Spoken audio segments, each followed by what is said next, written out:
Hey guys, welcome back to our YouTube channel Financeable. Today in this video, let's learn about how to get enrolled in Royal Bank of Canada online banking. So let's get started. At first, let's get into any browser and search for Royal Bank of Canada. Click on this first website over here.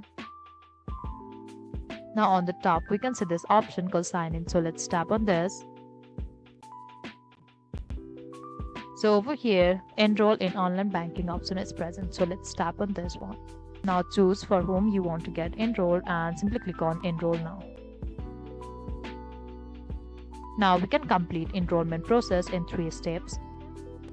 If you have Royal Bank client card or credit card, simply click on yes, and if not, simply click on no. Now enter your transit number, your account number, enter your name. Once the verification of our details is done, we get a code in our email or phone number we have used in our banking. And after this, we need to set our new password.